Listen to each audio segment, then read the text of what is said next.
Hey there, real quick, before we dive into today's episode, Black Friday is coming, and I have something really insane dropping for founders, creators, and business owners who want to launch faster, grow smarter, and actually keep up with technology and AI in 2026. No hype, just real tools and real results. So if you've been thinking about launching an app, a platform, or some kind of software for a startup or your existing business, do not miss this. It's going to be insane. So go to dapperNoCode.com and get on the list.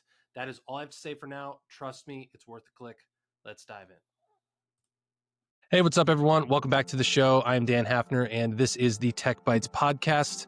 I am joined by another guest today. Her name is Katherine Lacefield of Just Because Consulting. We're going to talk a little bit about nonprofit stuff today. Maybe you've always wanted to start a nonprofit. Maybe that's always been on your bucket list. Maybe you actually work for a nonprofit, or you have experience with that in the past. But this is something that I've always been kind of interested in. I've actually been approached by several nonprofits over the years of, hey, we need to build an app for this, or we want technology for this. And I have found that those have never really gone anywhere for various reasons. And when Katherine had reached out and asked to be, like, hey, let's maybe talk about this on the show, I was very intrigued because I've had some personal experience with this. So we're going to keep the theme of technology and business today, but we're going to dive a little bit into the nonprofit field. I'm pretty excited for some of these questions because I'm just very excited to get her perspective on things. So with that being said, welcome to the show, Katherine. How are you? Well, thank you very much for that really cool intro. I'm also very excited to have this conversation because not as many people talk about it. Yeah. So just before we dive into it, give us the 30-second version, like who you are, what you do, and how this is, relevant. hmm So I've been working in the nonprofit space for over 20 years. I'm a nonprofit consultant now, so I help nonprofits with their fundraising strategy, which obviously includes a lot of tech implementation to do fundraising online, especially digital marketing, etc. So my specific niche is very much into the animal and environmental space. So I work with a lot of animal shelters, environmental advocacy groups, but I'm basically a fundraising nerd that also tends to be considered the tech queen for a lot of nonprofits. So the two combined makes a really good topic for this today's show. Yeah. Yeah, that's awesome. How did you get into this? Was it something that just kind of happened, or did you kind of have a background in technology and then you decided to implement it with nonprofits, or how did you get into it? I'm curious. For the tech component in particular, Yeah. when you work in nonprofits, and that's kind of what probably hooked you in. And when I sent out the message is that a lot of nonprofits are so far behind in tech that they're like in the Stone Age, right? Like we talk a lot about AI, and they're still like on Windows 7. Like it's ridiculous. So as someone who's also now an entrepreneur and doing my business, and we can have a whole conversation on the tech tools that helped me run my business, I realized that a lot of these same tools that help startups expand and scale their businesses are not being used in nonprofits, and that's my target audience. So my experience building up my consulting practice really helped me realize these same tools that are being used by businesses need to be implemented in nonprofits, but they have a really hard time accepting that. And so that's kind of been my journey of helping my clients get into the tech world so that they can actually have a better impact on their communities. Yeah. Well, let's talk about that because I have some experience in that as well. Um, why? So I launched a taxidermy application last year, and that is Okay. one industry that I've also found that is completely, like, even not even Stone Age, like we're talking like no age, like there's No, like yes. no technology in there. So I kind of have my theories on why certain industries are like that, and then they're just super resistant to adopting technology or new things. Why do you think, especially in the nonprofit sector that you've seen, why do you think, is it a mindset thing, is it a cost analysis thing, is what do you think the reason is so many of those businesses are resistant to adopting this stuff? Couple reasons, I think. Number one, I think cost is a big one.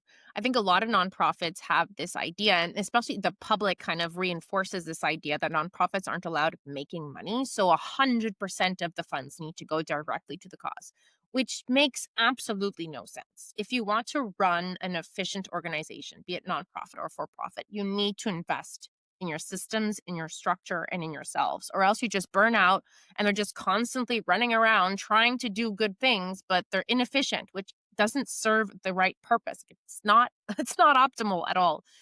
But unfortunately, the donation world, people are like, I want my $20 to go to the dogs, or I want it to go towards the children, like not towards staff, not towards your overhead. People have this huge thing like overhead is evil. So that really limits nonprofits' ability to invest in the systems that will actually improve their operations and allow them to have more impact on their community. So there's this perception of using money for the organization as being wrong. And so they have a really hard time investing in that. Number two is that there's very few grant makers out there that want to invest in tech. Interestingly enough, a couple years ago, we were trying to build this special edition around nonprofits in tech, and there was basically no research on it at all. And I was talking to a nonprofit tech expert, and she was like, I was trying to find research on the return on investment of tech in nonprofits. So, like, if we invest in a new CRM, what is the money that we're saving? What is the potential impact? And there was nothing. So it's really hard for nonprofits to have a case for support to approach grant makers and say, hey, your $10,000 investment in our website and CRM is going to have XYZ impact.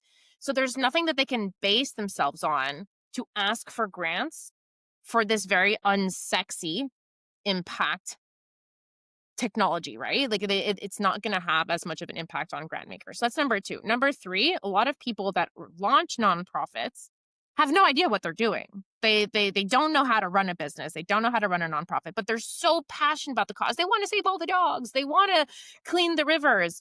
Great. They're experts in the mission, maybe, and passionate about the mission, but don't know how to do the business nonprofit aspect. So they're all just shoestringing it along, trying to figure it out, but they don't know anything and they don't have the time or don't take the time to learn all those things before they launch. And then once again, they're back on that hamster wheel of like, we just need to do everything ourselves and everything's very manual, and they don't take the time or have the capacity to set up the things properly. So those are my three. That's what I think. I'm not saying I did any research on that, but that's what I believe is going on right here. Yeah, that last point particularly is interesting because it's very parallel to just kind of like the entrepreneurial. Hmm.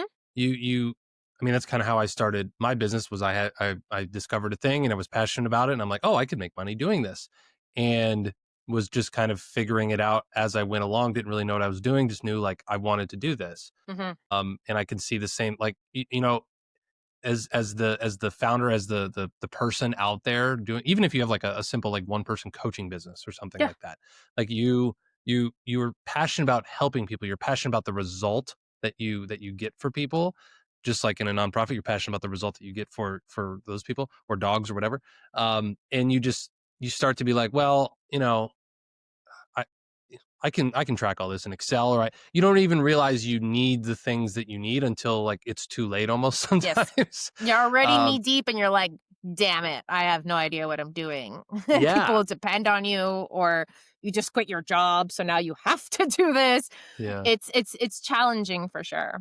yeah. And I mean, I see the rub there with like, especially in a nonprofit, there's a lot more oversight in terms of um, dollars spent in Yes. expenses and things, and it can be very difficult to justify like, hey, we're spending $300 a month on this CRM tool.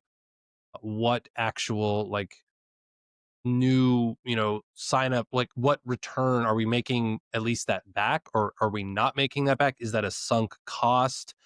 So I do see the rub in that's got to be a little bit frustrating, because I feel like there's like a big, like you said, I feel like there's at least in my mind, I've always kind of had this perception of like, oh man, nonprofits, they gotta have money, but then they never have any money, and it's like, what? Yes. You know And what I mean? it's because there's these random numbers that have been thrown out there with absolutely based on nothing around the overhead and how much overhead is too much overhead. Like, oh my God, over 15%, that's ridiculous. And it's like, well, if you're a huge organization which offers a lot of services, you're going to need a lot of coordination. Is that program costs? is managing a database that's not just for fundraising, but also managing your volunteers, also managing your staff, also managing your program people. Is that a program cost or is that overhead? Like, what is and why is paying for rent to have a space overhead? If you don't have your space, you're not doing your programs.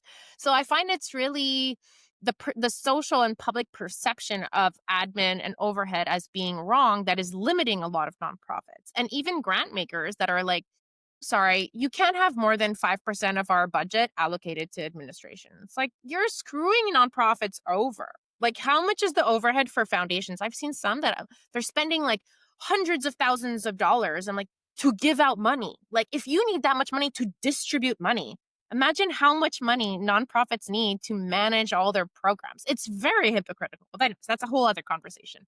But I like what you said earlier around we can make a big parallel between entrepreneurs and nonprofit leaders who are starting things. The difference, I think, is that entrepreneurs have the understanding, or at least hopefully, that if they're going to invest in the beginning, you have to spend money to make money, right? They understand that, and it is socially acceptable to spend money to make money in a business. But in nonprofits, it's like not seen as good. You can't spend money to make money to impact. You have to just somehow have money land in your pocket, like land in your lap, and then you should do it. Just fundraise. Oh, because everyone is so damn good at fundraising, right? And so in even fundraising, a funny statistic here. And so in Canada, there was this recent report that asked people, what is your favorite way of donating or of being solicited or what gets you to donate? And the top reason was of my own accord. Like, they'll wake up one day and just go donate. How much of that is actually real, though? How many people wake up and just say, you know what, I'm going to go donate today? That doesn't happen. There's the subconscious marketing that has been happening for weeks, months, years that have gotten you to know which organization you're going to donate to and why. So if the nonprofit hasn't been getting into your field or into your vision, you're not going to just suddenly decide to donate to them. And that's what people don't seem to understand. Businesses get it. Nonprofits and people wanting to support nonprofits don't seem to get that very important factor of what motivates people to take action. That's really interesting. Like you said, like the perception around, like, I realize I have to spend money to make money versus in a nonprofit, you have to like hoard it all. But that's very, very interesting. Okay. So let's maybe try to look at something a little more rosy. Have you seen, do you have an example of a nonprofit that was able to, like, hey, let's maybe adopt some AI, or let's invest in something, and then what happened? Do you have any like stories like that? Yes, I have a great one. I have two. One that's more fundraising focused and one that's impact focused. So it's really different ways, and one's very AI. So the one is very basic tools, a fundraising platform that allows you to collect donations online without having to copy paste banking transfer information into your phone, which no one will do. So this nonprofit, they were in Albania, which is not supposedly they don't do email very much. So the founder was like, I'm not sure if we start doing email fundraising, I don't think it's worth it. We were like, you know what? I was like, please trust me. You have a lot of international donors. This is going to be worth it. So she invested not just in the tech of getting the CRM, of getting the email platform. They were very cheap platforms. It didn't take a lot of investment, but even $50 sometimes they're like, no, it's good. No. Anyways. But they invested also in me, in hiring me on a monthly basis to implement and, launch this strategy. So we started, she had on her donation page, it was literally a PNG of like, this is our PayPal, which you couldn't even copy paste into your PayPal. So you'd have to manually type it in and like transfer money to this Albanian bank account, which obviously is just annoying. People are going to say, oh, this is too complicated and move on. So yeah, she was still receiving donations. She had been alive for 12 years, but she had been herself funding the shelter like almost $2,000 to $3,000 every month, which is not sustainable. So it's like, let's get this on top. So we set up the donation platform. We imported all of her past donor data into the CRM. I started segmenting it, and we started sending emails to these people launching campaigns that were very cause specific, sharing them on socials and through email. A year later, we just surpassed, I think, $3,300 a month in regular monthly giving, which she did not have before. She is, as of June, so within 6-7 months, she didn't even have to send a single dollar to her organization for the first time in years. And obviously, what did this do from a cost perspective? Well, the weight of having to just be doing fundraising all the time and harassing their communities to give funds, they were able to save more animals, send more animals internationally and abroad, get involved in political and awareness campaigns. And so the weight that was lifted off of her shoulders by investing in me and in fundraising, she's doing so much amazing stuff around the world because of that. Awesome. And this is a simple, the ROI, and I'm going to be very transparent here. She invested $1,000 a month in me, and now that's over $3,300 coming in. That's just monthly. So from a ROI, that's huge. That $1,000 has more than tripled the income. So this is one example from a fundraising perspective. Now, second one, a really cool case study. This is in Canada. This is with United Way. So everyone knows United Ways. And they were in the midst of COVID, and they realized it was the 211 service. I don't know if you have an equivalent in the US where it's like a 911, but for community services. So people can call and say, I have no food in my pantry. I don't know what to do. I need food. And they'll direct them, according to where they are, to community services that can help them. So it's a helpline for community services. And they're across Canada. They're everywhere. So they have amazing data of who's calling, from where, asking for what. So then United Way, who is a grant-making organization, was like, how are we going to be able to use this data to be more efficient into which services need an injection of cash in real time? So with AI, which allowed them to, analyze this data so much faster than if humans had to go and tag all of these different calls to what the services are required, they were able to, within a day or two, say, oh, everyone's asking for food. Let's inject more grants into community organizations that are doing food distribution. 3 months later, priorities have changed. In this particular area, they're very isolated. Let's inject more money into nonprofits who are helping bridge connections and break isolation. So AI completely transformed by saving time and being much more efficient into who they're distributing money to. So from an impact perspective, that's just huge. It saves so much time, makes it much faster response, and allows for all these community organizations to be able to respond better to community needs. So that's my 2 examples of how tech is pretty damn awesome into improving impact for nonprofits, but they're so scared of investing that it doesn't always happen that way. Wow. Those are cool stories. Very Mm-hmm. cool. So, I mean, yeah. And again, like, I think that again, we come back to a lot of the parallels with business, because really nonprofits are business. They're just like structured differently. But as you were talking about that, I was thinking like, okay, so what is your advice if someone wants to start a nonprofit, aka a business, for those of you in the business world? Like, what's that balance in terms of how early do you invest in some tech, some systems, some things, to balance, like, if you're self-funding this, if you've got grant money, where do you strike? I know this is very broad because we're talking about a range of nonprofits, but like, where is that balance of like, here is like when I should invest in this stuff, but also like how much I should invest in this stuff? I know you said there's a lot of arbitrary numbers out there. What advice do you give? So first of all, if you want to start a nonprofit, don't. There's a lot of nonprofits out there. You don't need to start your own, but that's another conversation. But you don't need to. You can help and like collaborate with existing nonprofits. But I'll give a bit of from a founder perspective of a small business and of a startup myself. What helped me, and there's a very strong parallel for nonprofits. You don't need all the fancy bells and whistles from day one. You can start with very basic technology that is much more affordable. And that doesn't mean you can't evolve through time. So a lot of them will be like, we need the biggest, most powerful CRM. I'm like, you're not going to use it.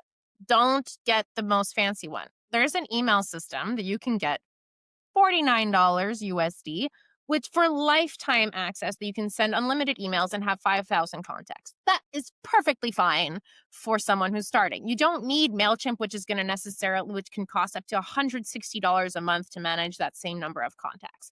So I think it's about choosing the tools that fit what stage you're at in the process, but always make sure that the tools allow you to extract your data and then like throw it into the new, more fancy Yeah, software or tools later down the for line. Because sure. I've seen a lot of nonprofits and businesses who end up getting stuck with a CRM or with a tool because they can't take out their information, which is really annoying. So that's my one criteria: make sure your tools allow you to evolve and transfer to a better, bigger tool next down the line.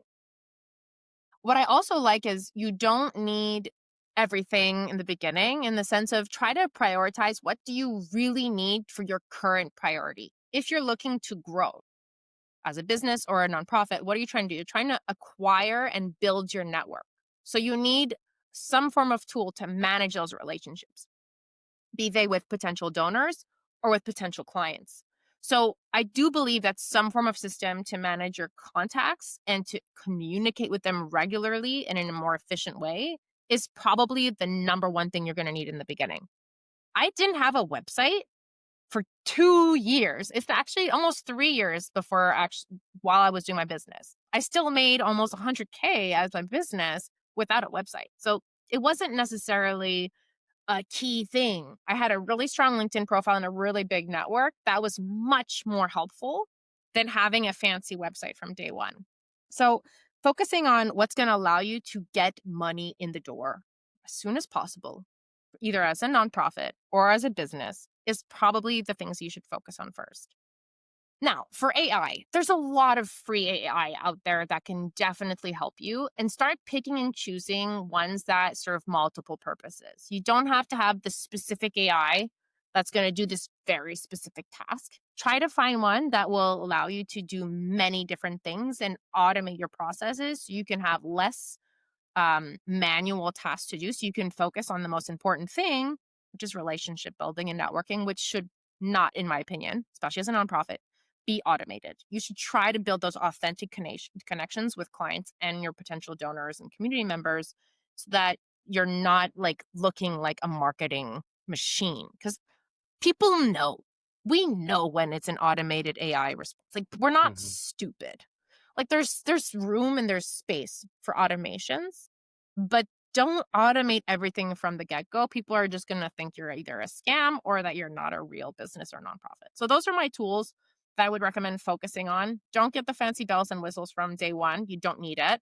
Number two, focus on tools that will help you communicate better and build your audience and your network of potential donors or clients. And number three, automate, yes, but not the relationship building component, at least not in the beginning.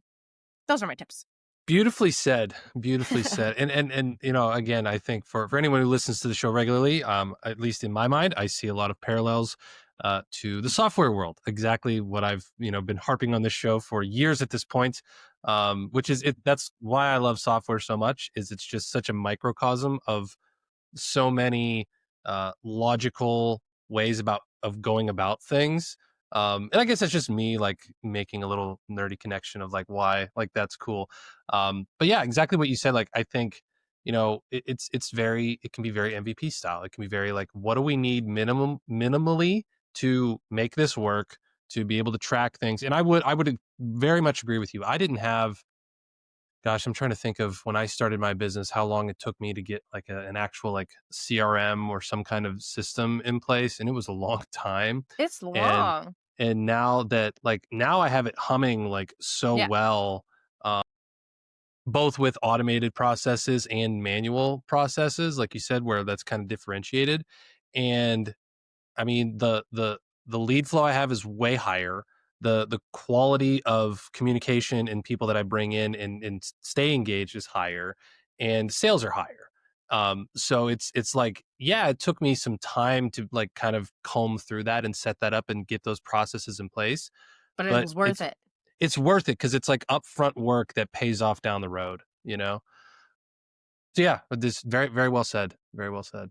And exactly like you said, I think it takes time. Like a lot of nonprofits have, and a lot of entrepreneurs have this idea that they're going to just like buy this new fancy software and like plug it in and it's going to work.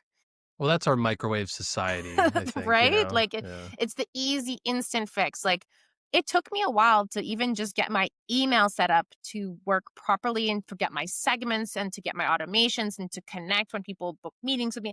It took me a while to even figure out what I want to automate. So you have to just practice. But one of my biggest pieces of advice that I give nonprofits is don't wait for it to be perfect to start using it. Use it and you'll learn by using.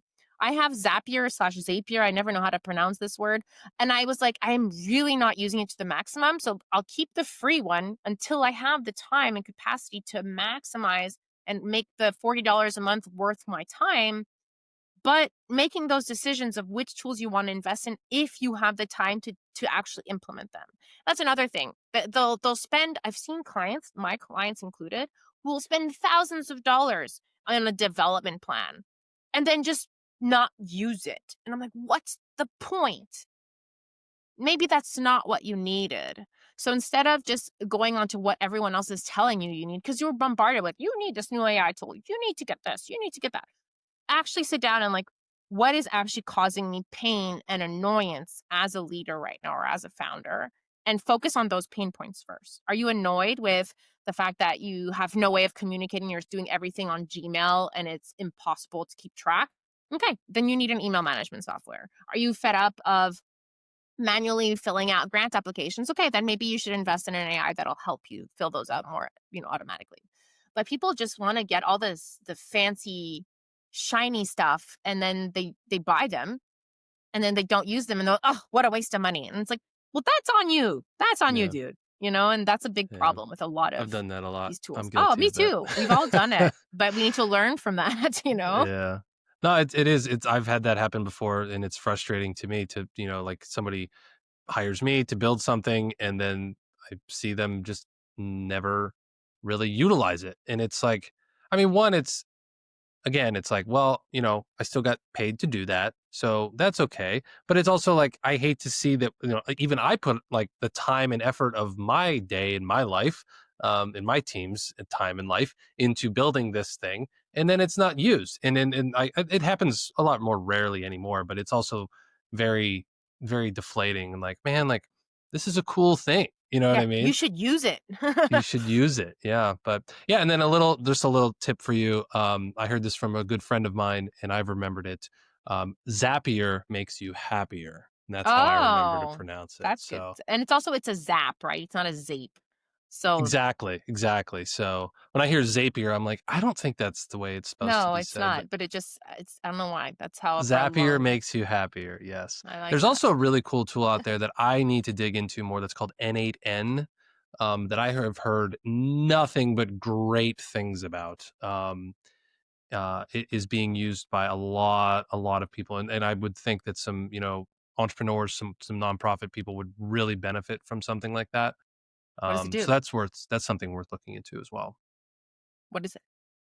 N8N. It's basically a more robust Zapier, for tons, and you can automate so many different things. There's AI embedded in it. It's just it's a really, really powerful tool. You got to know a little bit more of, kind of have a little bit more of a technical inclination in some parts of it. Mm. But I've seen people pull off some really amazing stuff, like with, even for, you know, uh, what am I trying to say? The word donation management and follow up and appointment booking and like all these different things. So, yeah, anyway, it's a really neat tool to keep in mind. I think a lot of people don't even understand what is possible. And that is why I think Yeah. the biggest like stop the block, even for myself, who is I love learning about tech.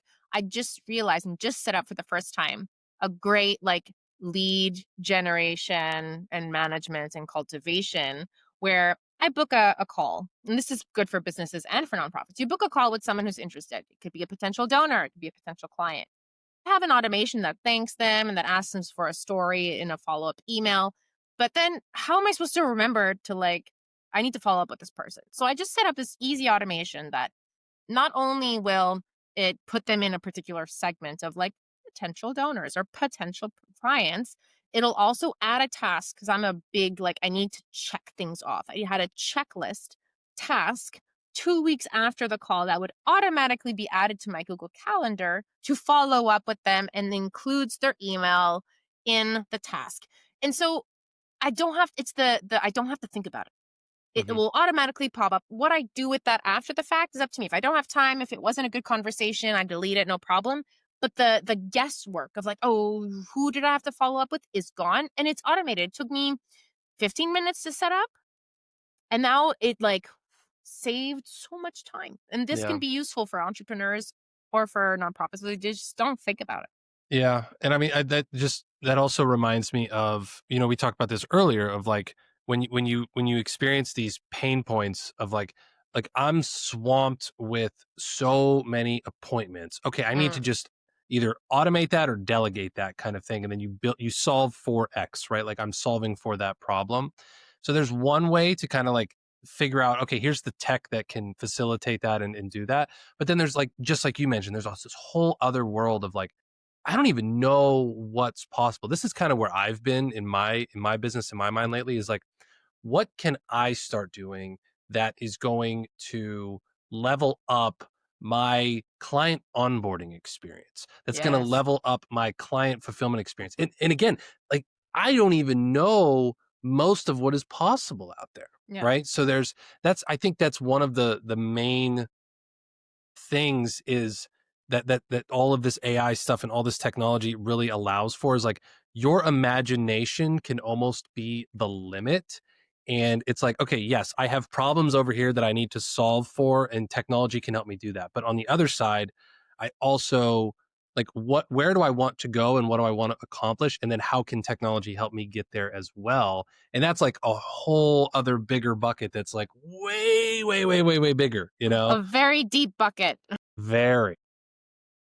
This is where, like, not to pitch, but this is where consultants often can come play a role.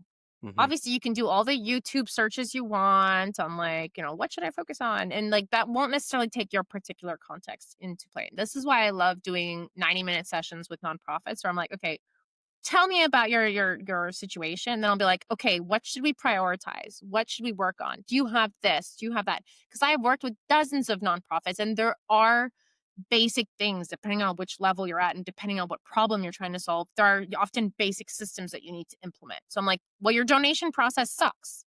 I saw one yesterday that someone that approached me. I'm not going to name them. I get onto their page and I always do a little audit of like, how's your donor experience? Their donation, the first question was enter two dots. I'm like, enter what? What? What does this mean? And then it was purchase. And like, what am I purchasing? I'm not purchasing, I'm making a donation.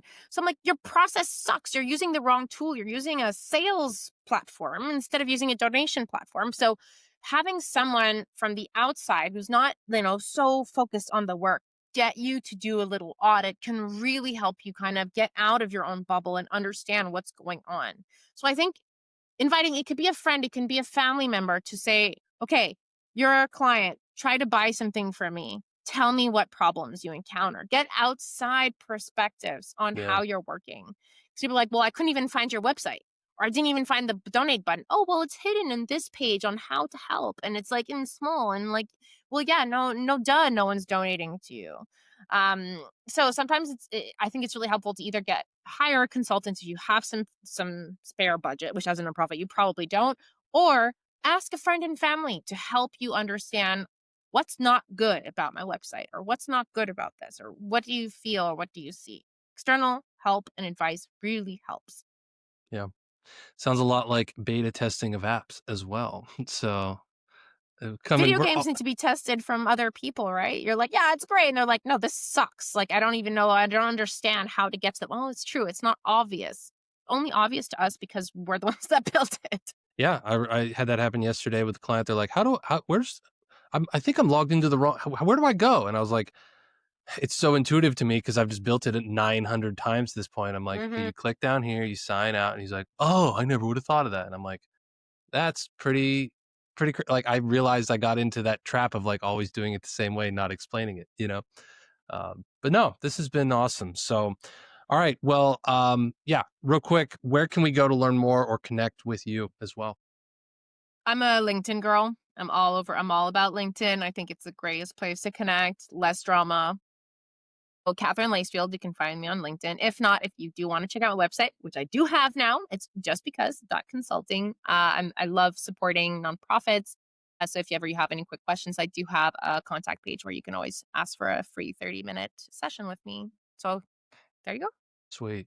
Awesome. Well, thank you very much. We'll have those links for you guys in the show notes as well. Yeah, and I think this was really useful, very insightful conversation. I could see, and I'm sure many of you who are listening can kind of draw these parallels between what we talked about today, and even building your own software, building your own apps. At least I can see that. Like, there's so many cool lessons, just to take away, not only for business but for software, for technology, for everything with this. So very, very useful, very insightful interview. So thank you very much, Kath, for coming on. My pleasure. And if anyone is thinking of starting a nonprofit, I do have a podcast as well, the Just Because podcast, which I give a lot of kind of similar advice from a tech and onboarding experience, but kind of geared towards nonprofits. So don't hesitate to check it out. Very cool. All right. We'll put the link for that as well here. All right. So thank you very much for coming on. We appreciate it. As always, thank you all for listening. And be sure to like and subscribe to the show and the channel. That is very, very helpful, and we really appreciate that. If you know someone who might get value out of this, please share this episode with them as well. That is it for this episode, and we'll see you guys in the next one. Take care. Thanks for tuning in to Tech Bytes, your go-to show for software business and technology. Don't forget to hit that subscribe button to stay updated with our latest episodes, insights, and stories. Hungry for more? Dive deeper into the world of no-code by visiting dapanacode.com. Your journey to building amazing software without coding skills starts there. Connect with like-minded creators and unlock a world of resources tailored just for you. Subscribe now. Explore Dapper No Code and let's innovate together.